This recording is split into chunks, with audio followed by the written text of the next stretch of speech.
Therefore, I'm asking Mr. Ozerov to put the decision of the joint committees for your consideration. He will read this statement of the Council of the Federation of the Russian Federation on the use of the armed forces of the Russian Federation on the territory of Ukraine.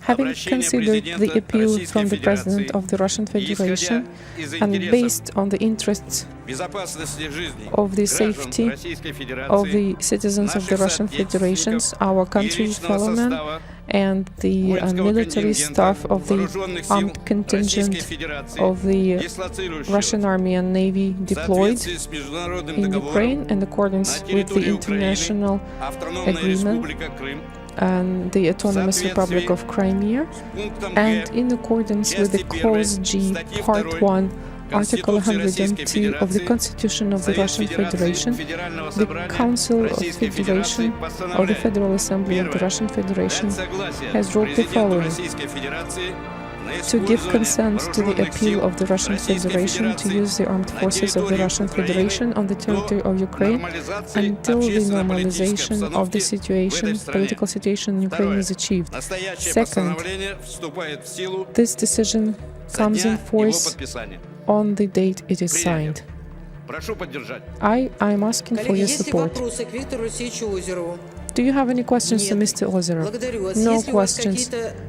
Do you have any additions, appeals? Any further details on this draft? No. In that case, I am putting this draft decision on the vote.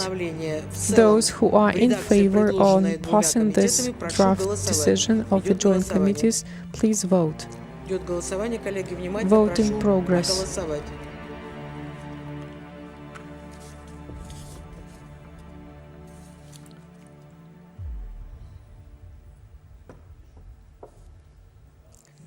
The decision has been adopted unanimously.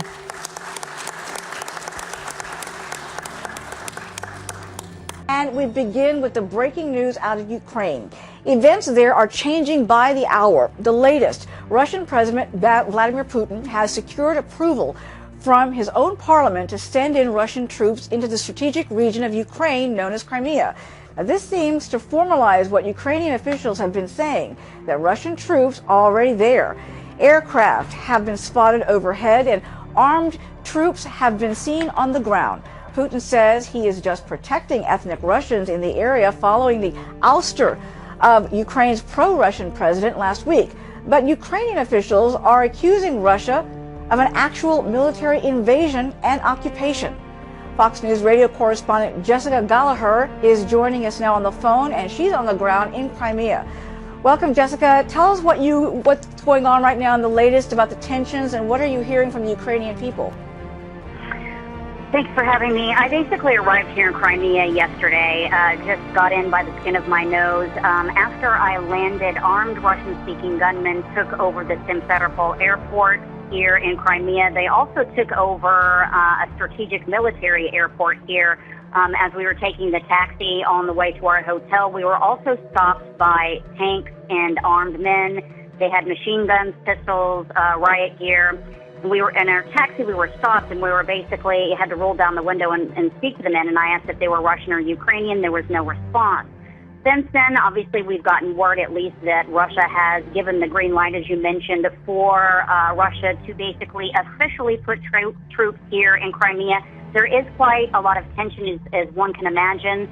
The average Crimean is very nervous. A lot of people here are Russian-speaking, about 60%. Ethnic Russians here, they're still very nervous because some of them want to look west towards Europe. The others want to look east towards Moscow. So there are a lot of fears. Crimea also, basically, the armed men took over regional parliament in Simferopol, which was where the airport is, and masked gunmen basically stormed regional parliament, took down the Ukrainian flag, and raised Russia's flag. And basically, they said that they didn't want to have anything to do with Kiev, so that there is now an interim prime minister in Crimea who basically says that he feels like his people, the Russian speakers here, are going to be threatened because they speak Russian and they're not Western-leaning, that they want to look towards Moscow. They're afraid that their schools will be closed. They're afraid in general. And he basically asked the Russian President Vladimir Putin's help personally. And then the latest that we hear that the Russian parliament has given the go-ahead. Another strange thing that's coming out of this is that the Russian Foreign Ministry put out a vague statement right after parliament approved the use of troops here, saying that even though Putin has been given approval by parliament, doesn't mean that it will happen soon, which is a little strange considering that we're seeing lots of troops here. I'm staying at a hotel right on the Black Sea, and there are Russian ships that I can see from my hotel room. So a very, very tense situation here. Now, is the airport in that region closed? There have been news reports that those troops have taken over the airport, and as you point out, they are stopping people along the roadways. Absolutely. They are officially closed. There was a lot of back and forth yesterday. Armed men basically saying that they were not a part of any, that they were not Russian, that they were just there to make sure that Russian interests were being protected.